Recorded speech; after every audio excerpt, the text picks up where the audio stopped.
네, 안녕하세요. 채널 615 향선입니다. 박근혜 정부가 얼마 전 프랑스 방문해서 한국의 철도 및 국가기관 산업을 외국 자본에 대거 개방하기로 해서 외국에서 굉장히 환영받은 바 있죠. 또 어제 이렇게 진행되는 한국 러시아 정상회담에서는 나진 핫산 북한과 러시아의 협력 사업이죠. 나진 핫산 철도 연결 사업에 러시아 지분을 빌어서 참여하기로 했다라는 이런 보도가 있었습니다. 과연 한국 정부가 본인들 표현대로 주인의식을 가진 나라의 정부로서 지금 외교를 하고 있는 건지, 아니면 뭐 외국 자본을 대신해서 지금 장사를 하고 있는 건지 참 의심스럽지 않을 수 없습니다. 오늘도 한반도 지난 일주일간의 뉴스 알아보는 시간 갖도록 하겠습니다. 네, 오늘도 민권연대 김준성 정책실장님 모셨습니다. 안녕하세요. 네, 안녕하세요. 네. 최근에요, 제가 저의 페이스북에도 올려놨었는데, 네. 자, 전 세계적으로 삼지연이라는 태블릿 PC 북에서 나온 거예요. 예, 네. 북에서 나온 그 삼지연, 이 성능이 좋다고, 그리고 또 저렴하게, 그래서 인터넷에서 팔리고 있다는 그런 소식들이 한국의 언론에서도 좀 보도가 되고 하더라고요. 네, 그래서 네. 이베이 가면은 구입할 수 있는 것 같더라고요. 그래서 성능이 아이패드 뭐 가격 대비 비해서 훨씬 더 뛰어나다라는 이제 외신 보도들이 많이 나왔어요. 네네. 실제 이제 북한의 이런 기초과학 기술이 상당히 예전부터 뛰어났었기 때문에 스마트폰 시장이나 아니면 뭐 타블렛 PC에서도 저는 두각을 나타내는 게 뭐 그리 이상하게 보이지는 않는데요.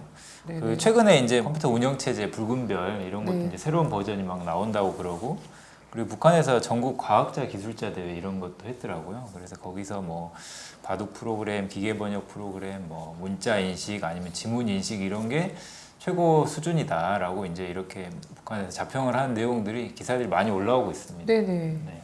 사실 제가 98년도에 방북했을 때도요, 자판을 치지 않아도 네. 되는 음성인식 프로그램을 실제 대학에서 사용하고 있는 걸 봤었거든요. 그렇죠. 98년도 네. 굉장히 오래전인데요. 그죠. 그래서 그때 제가 그럼 앞으로 자판을 그렇게 잘 칠 필요는 없겠구나라는 것을 되게 감지하고 그다음부터 별로 컴퓨터에 관심을 두지 않았었는데, 네. 자, 그런 게 있었으면은 국정원 댓글 부대가 훨씬 편하게 일을 했을 텐데 이런 생각도 들고요.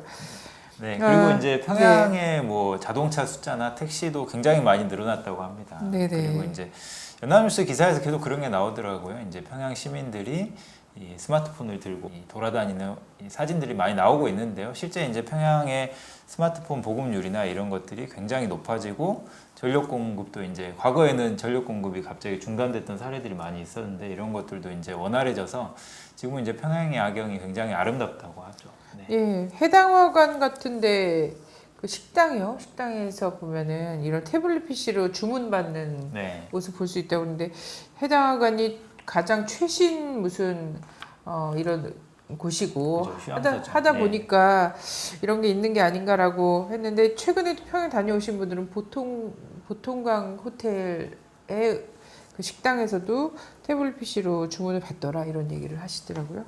그래서 굉장히 우리가 생각하는 것처럼 이제 또리 장군처럼 삽 들고 다니면서 팬티 막 찢어진 거 입고 막 이러는 것은 아닌 거죠. 훨씬 네. 더.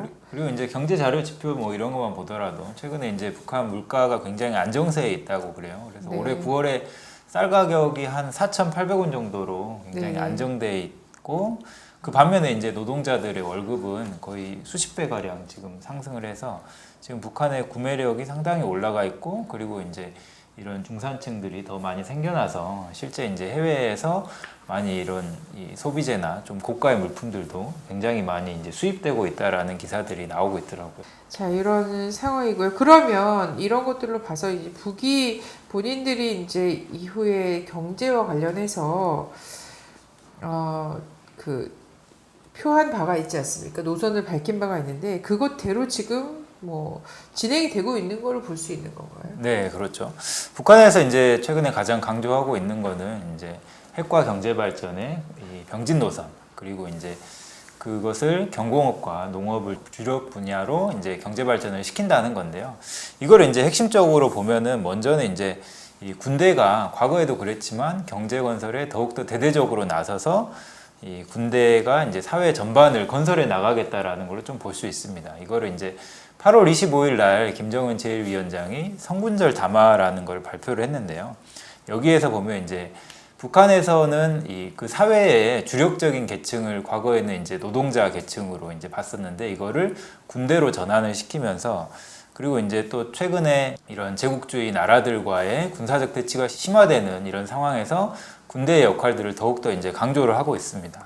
이제 이걸 이제 쉽게 얘기를 하면 그런 겁니다. 이제 과거에 이 미소 냉전 시대에 이 소련과 미국이 군사적 대결을 하면서 사실 이제 군대 같은 경우는 굉장한 소비 집단이잖아요. 그렇기 때문에 그냥 놔두면은 굉장한 많은 돈이 들어갑니다. 근데 이제 미국의 군대 같은 경우는 뭐 과거에 이제 이라크 전쟁이나 아프가니스탄 전쟁에서 보는 것처럼 그 전쟁을 통해서 굉장히 많이 부를 창출을 합니다. 그리고 이제 미국의 군수 산업체가 제조업 시장의 거의 대부분 많은 부분을 차지하고 있기 때문에 이제 이건 역시 경제 발전의 활력이 되는 거죠. 하지만 이제 소련 같은 경우는 사회주의 제도 안에서 이제 군대가 소비 집단에 머물렀기 때문에 이제 군비 경쟁에서 따라갈 수 없었던 거죠. 근데 이제 이거를 북한에서는 이제 북한식 사회주의 형태로 군대를 생산 집단화하고 그 다음에 최근에 이제 핵무력을 더 발전을 시키면서 과거에 많이 들었던 군사비가 이제 핵무력으로 최소화시키면서 이거를 경제 발전에 전환시키는 형태로 새로운 경제 발전 전략을 채택하고 있다라고 보면 될 것 같습니다. 네, 군수산업 발전에 계속해서 했다라면 그것이 민수로 좀 전환되는 네. 것이 확실히 눈에 띄는 지금 과정이 아닌가. 그러다 보니까 이제 과학기술 발전이 좀 더 많은 부분에서 빛을 발하고 있는 게 아닌가 이런 생각이 들고요. 굉장히 눈에 띄는 게 나왔어요. 이건 좀 확인이 필요할 것 같기도 한데요. 한국의 재벌들도 좀 혹할 만한 내용이죠. 자본주의 침투에 두려워하지 말고 대담하게 대도시와 국경을 개방해 경제 발전 필요 모든 것을 충분하게 받아들여야 한다. 이런 그런 발언이 나왔다고. 나왔죠. 네. 예. 그래서 이제 최근에 북한의 이런 경제적 움직임을 한마디로 표현하면은 이제 북한의 이런 생산 단위의 자유화나 그 다음에 이제 특히 경제개발 특구의 확대를 통한 이런 변화가 많이 보이고 있습니다. 그래서 지금 생산 단위의 자율화를 보면은 공장이나 기업소 협동 농장에서 이제 수익에 따른 추가 수당을 지급하는 형태로 이제 바뀌고 있는 거죠. 이거를 이제 북한에서 이 조선신보를 통해서 김정은 국방위원회 제1위원장이 새로운 경제 조치를 연구 중이고 이거를 이제 시범적으로 더욱더 발전시키고 있다라는 보도에서 더욱더 이제 잘 알 수가 있는데요. 이걸 좀 더 이제 구체적으로 보면은 북한의 사회과학원 경제연구소인 이기성 교수의 말에 따르면은 이 실제로 이제 농업 분야에서도 농민에게 실적에 따라 주는 조치를 시행하고 있고 그래서 이제 농민이 목표를 추가해서 생산하는 잉여 수확물에 대해서 실제 이제 자신이 처분하는 조치들이 지금 허용되고 있는 거고 기업 역시 독립채산제라는 것을 이제 도입을 해서 자율성으로 이제 법만큼 가져가는 이런 새로운 시스템이 지금 바뀌고 있다라는 거죠. 그래서 곧 이런 것을 이 사회주의의 새로운 분배 원칙, 곧 이제 일한 것만큼 번 것만큼 분배하는 것으로 지금 이제 전환이 많이 되면서 이제 북한에서의 실제 이제 새로운 활력이 더욱더 불어넣는 조치들이 지금 취해지고 있는 겁니다. 그런데 이런 것들에 대해서 부작용도 있을 수 있는 거지 않습니까? 네, 그렇죠. 이제 이거를 소위 뭐 일부 학자들은 중국식 개혁 개방이다라고 이제 이야기를 하고 있는데요. 이제 그것과는 살짝 이제 많이 결이 다르죠. 왜냐하면 북한의 기본 사회주의적인 이제 체제를 기본 강화하면서 이제 그런 뭐 일정 정도의 그런 요소를 적용하는 거기 때문에 근데 저는 이거는 그만큼 이제 북한 체제가 안정돼 있고 그만큼 이제 자신감이 있다라는 표현의 반증이기도 하다고 봅니다. 이것과 관련해서요. 외자유치, 뭐 관광특구에 대한 소식도 계속 나오고 있어요. 네, 그래서 지금 14개 주요 지방에 이 독립성이 강한 실제 이제 경제개발구를 개발하는 법이 지금 구체화가 됐습니다. 이게 지난 5월 말에 제정이 됐는데요. 그래서 이제 이 법을 구체적으로 보면은 이제 지방 곳곳마다 특색 있게 뭐 공업이나 농업이나 아니면 수출 가공, 첨단 기술과 같은 이런 경제 특구들을 설치를 하고 외자를 유치를 해서 많은 특혜를 준다라는 겁니다. 그래서 이제 지난 16일이죠. 지난달 16일에 평양에 있는 국제토론회에서 김일성 종합대학 법률대학 강정남 박사가 올해만 전국적으로 14곳이 생겼다라고 밝힐 정도로 북한에서 이제 상당히 활발하게 벌어지고 있습니다. 그리고 과거에 이제 이 김정일 국방위원장 생존 당시에 이제 건설되었던 개성공단이나 아니면 금강산 관광특구, 나선경제지대, 아니면 황금평 위화도 경제무역지구 같은 경우도 더욱더 이제 개발의 속도를 가하고 있고, 그리고 이제 개성에서도 개성 고도과학기술개발구라고 여기에 건설이 지금 시작됐다라는 보도들이 나오고 있습니다. 아니 이게 이 북에서 경제개발국법이라고 지난 8월달에 제정이 됐다라고 하는데요. 경제개발국법을 보면서는 약간 우려가 들기도 해요. 왜냐하면 한국이 정말 외자유치를 만병통치약처럼 불러대다가 나라를 전체를 팔아먹는 꼴이 됐지 네. 않습니까? 그래서 지금도 사실 박근혜 정부가 원래 공약이었던 KTX 민영화 안 하겠다라는 것을 넘어서서 아예 한국 철도를 외국 자본에게 그냥 개방하겠다라는 것을 그냥 그 나라 말로 연설하면서 그냥 쑥 넘어가 버리는 과정이 있었거든요. 네. 혹시나 이런 경제개발국법 자체가 한국식 이런 외자유치나 나라를 팔아먹는 식으로 이렇게 돼버리는 게 아닌가 이런 걱정도 사실 되는데요. 네. 구체적으로 좀 내용을 볼 수 있을까요? 네, 그래서 이제 구체적으로 좀 보면은 이런 경제 특구의 투자자들의 뭐 소득이나 뭐 이런 것들을 다 보장해주는 내용이 기본 이제 같이 들어가 있습니다. 네. 그리고 이제 최장 50년 동안 이제 이거를 임대해주면서 관세들이나 뭐 이윤이나 재산 같은 거를 자유롭게 송금을 하고 있다라고 나와 있는데요. 저는 이제 한국과의 결정적인 차이는 뭐냐고 생각하냐면 네. 이제 여기서 실제 이제 기업들이 들어와서 이 투자를 하는 내용들이 구체적으로 좀 제한이 되어 있습니다. 뭐냐면 경제개발구마다 이제 이런 관광 자원들을 개발하는데 우선권을 주는 것도 그렇고, 또 이제 외자 유치를 할 때 실제 이제 북한 주민들을 적극적으로 고용을 해서 거기에 이제 기술 이전 부분이나 이런 것들을 구체적으로 이제 얘기를 하고 있기 때문에 북한의 입장에서 보면은 지금의 이 북한의 경제 발전에서 상당히 활력소가 되는 내용의 형태로 좀 법령을 지정을 하고 있는 것 같습니다. 네네.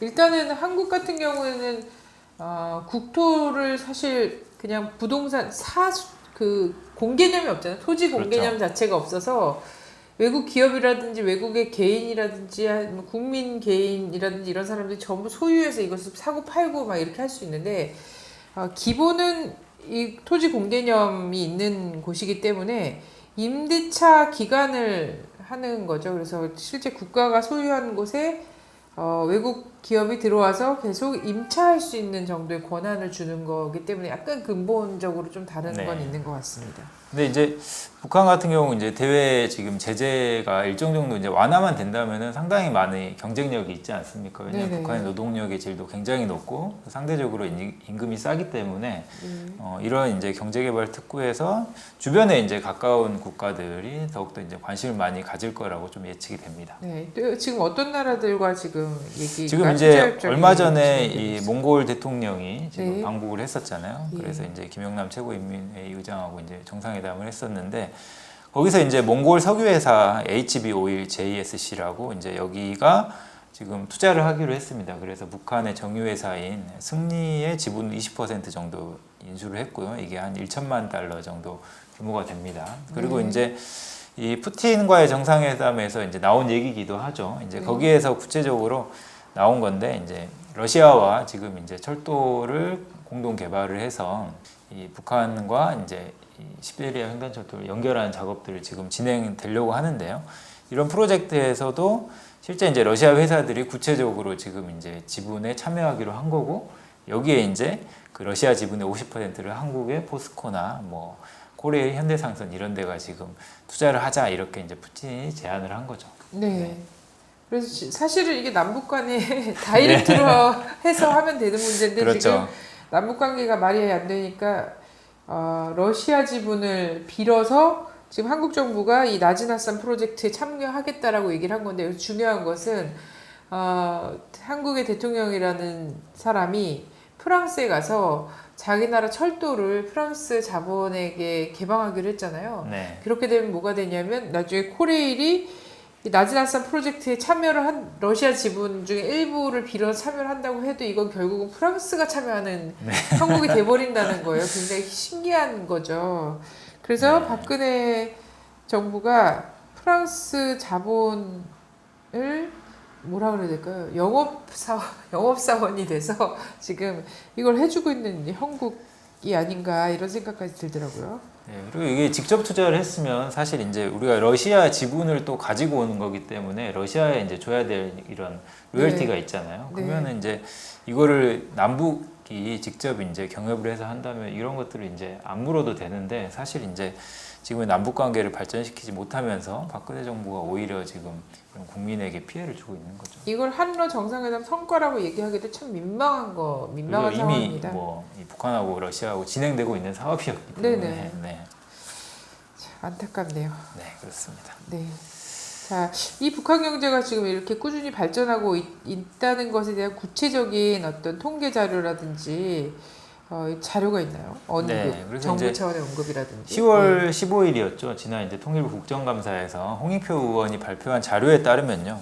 이제 북한의 굉장히 많은 이제 경제 지표들을 분석을 해봤는데 북한에 대한 이제 이런 경제 제재가 효과가 없고 실제 이제 북한의 경제가 완만하게 발전하고 있다라는 이제 이 주장을 했습니다. 구체적인 내용을 보면은 이 대북 제재 조치가 올해 초하고 지난 말에 있었잖아요. 네. 거기 이제 이 상태에서 쭉 보여지는 남북 교역 상태는 이제 정체 상태에 머물렀지만은 이제 북한하고 중국하고 교역은 한 3배 정도 늘어나서 59억 3천만 달러 정도를 기록을 했다라고 합니다.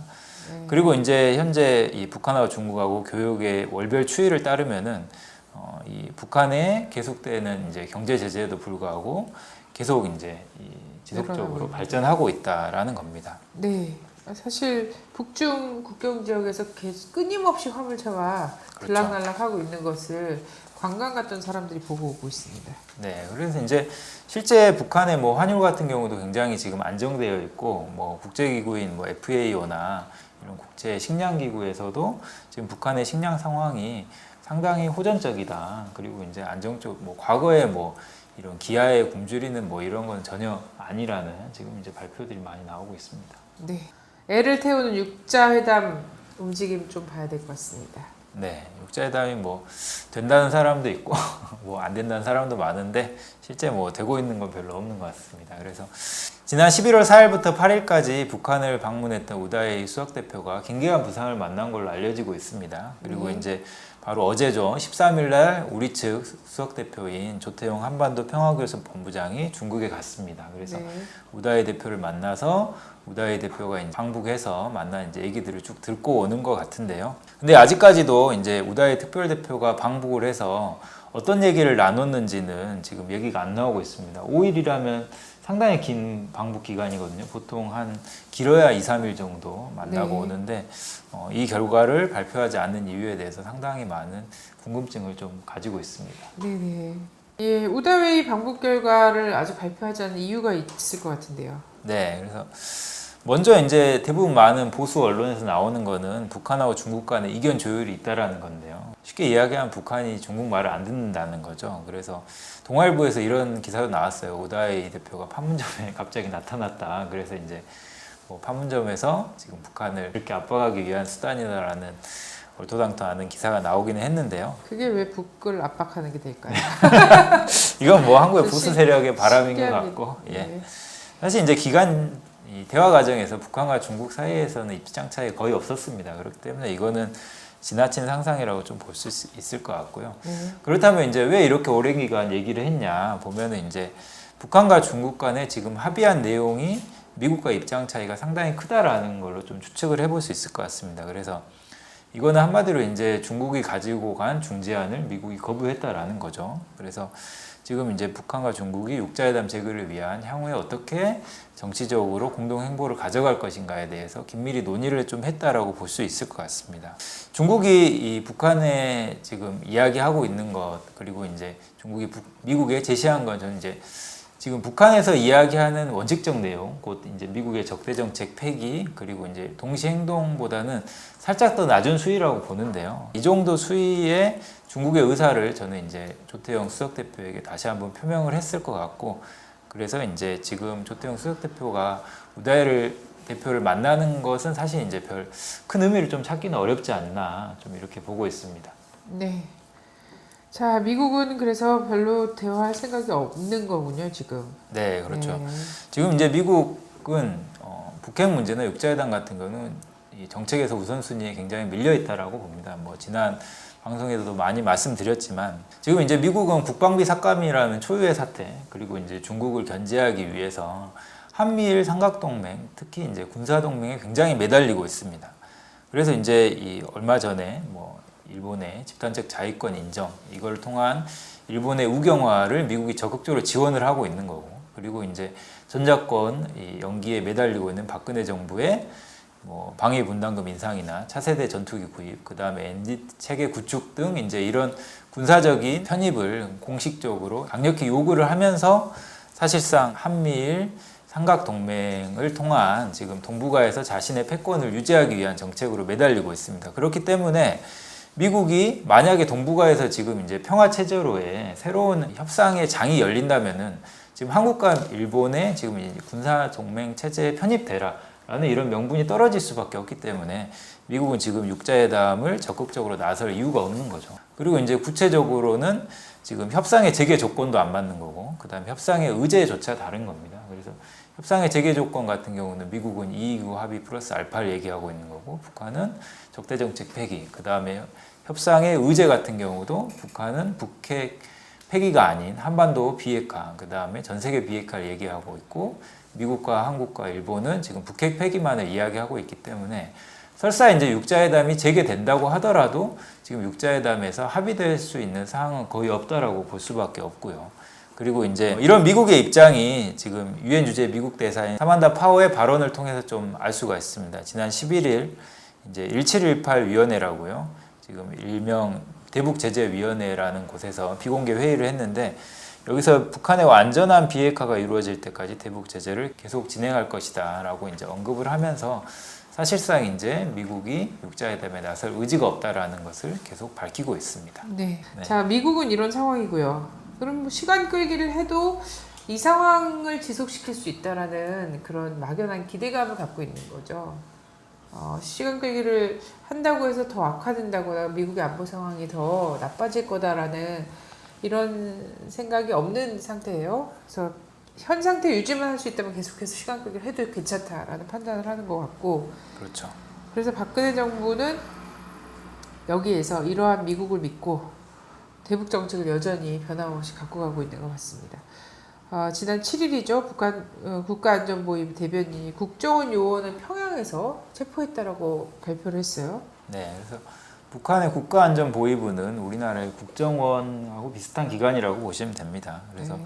여기서 이제 국정원 요원이 한 6년 동안 제3국에서 종교활동을 하다가 이런 정탐행위를 진행을 했고, 그 다음에 이 국정원 요원이 평양에 직접 들어와서 이런 이 북한 체제에 반대하는 사람들과 함께 이제 소요 사태를 일으키려고 하다가 지금 체포됐다라고 주장을 했습니다. 근데 여기서 국정원은 있을 수 없는 일이라고 일축을 했는데요. 근데 더 우스운 거는 11일 날 통일부 대변인이 그 신원을 확인해 달라라고 이제 얘기를 했습니다. 이건 사실상 지금 이제 우리 한국 국민 국정원 요원이 지금 북한에 억류돼 있다라고 좀 봐도 사실일 것 같습니다. 네.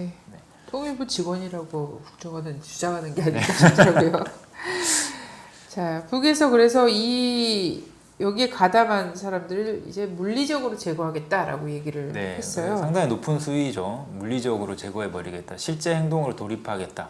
그리고 이제 그 첫 대상을 남재중 국정원장으로 지목을 했습니다. 그래서 이 8일날 조평통 대변인이 지금 이제 박근혜 정부가 펼치고 있는 북한 주민에 대한 유인 납치나 아니면 탈북자들을 통한 반북 대결 정책에 대해서 구체적인 행동에 나서겠다라고 지목을 하면서 이 국정원과 연관되어 있는 곳 한 4군데 정도를 직접 지목을 했어요. 네. 단호한 행동을 경고를 했습니다. 그래서 지금 국정원을 통해서 벌어지고 있는 이런 반북 대결 정책이 남북 간의 충돌을 지금 유도하고 있지 않나라는 이제 이런 심각한 우려가 되는 상황입니다. 네, 거론자를 좀 볼까요? 남재준이고요. 둘이 하나 선교회 네. 여기가 중국 국경 북중 국경 지역에서 나름대로 기독교 선교 활동을 하겠다라고 하면서 계속해서 탈북 지원을 하고 있는 데죠. 맞습니다. 예, 네. 탈북 그 기획 사업을 하고 있는 것으로 알려진 둘이 하나 선교회.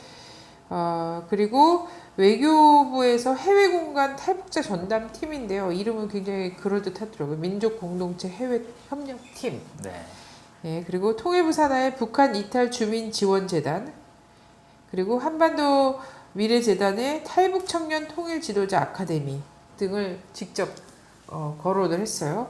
네, 그래서 이제 이런 뭐 소위 이야기하는 뭐 종교 활동이나 아니면 뭐 지원 뭐 이런 거를 빙자해서 지금 이제 계속 탈북자들을 양산해내고 있는 거고, 이런 탈북자들을 통해서 지금 북한의 체제를 비난하고 비방하는 행위들을 계속 이제 박근혜 정부에서 정부 차원에서 좀 진행을 하고 있다라고 볼 수 있을 것 같습니다. 또 이것과 동시에 이제 지난주에 한번 말씀드렸었는데요. 다루스만 유엔 북한 인권 특별보좌관이 지금 13일 날 방한을 했습니다. 그리고 로버트 킹 미 국무부 북한 인권 특별대사도 18일부터 21일까지 한국과 일본을 방문을 합니다. 그래서 이제 이런 북한 인권에 대한 이 계속적인 제기, 그리고 이런 북한 정부에 대한 이 압박, 이런 수단을 지속적으로 이제 한국 정부하고 미국 정부에서 계속 하고 있다라고 좀 볼 수 있을 것 같습니다. 네.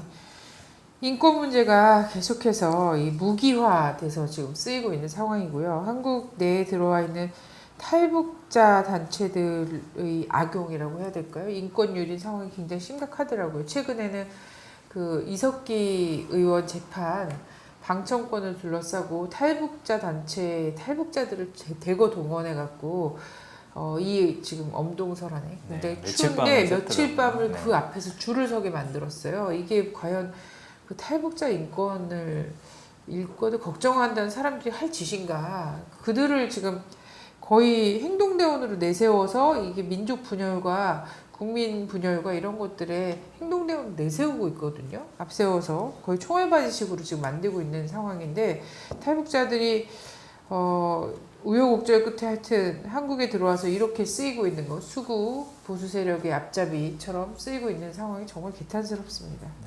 그리고 이거 평양에서 지금 요 국정원 요원 체포당한 것과 관련해서 작년 여름쯤에 나간 것이 있지 않습니까? 그렇죠. 돈가무 사건이 네, 있었죠. 돈가무 사건. 이것도 사실 탈북자들을 이용해서 그 위험한 동상을 폭파시키는 이런 것들을 사실 CIA와 국정원이 다 뒤에서 부추겨서 이런 것들을 하게 한 거지 않습니까? 그러면서 정말 그 계획이 실행이 되냐 안 되냐에 따라서 한반도 전체가 도대체 전쟁의 불길에 휩싸이냐 마냐라는 그런 접경까지 갔었던 일이 있었는데, 이번에는 아주 평양까지 들어갔다. 이건 굉장히 심각한 문제가 아닐 수 없습니다. 네, 그래서 이제 이런 미국의 저강도 네. 전쟁 전략이 네. 바로 전쟁으로 이어질 수 있다라는 데에서 좀 경각심을 가질 필요가 있다라고 봅니다. 네.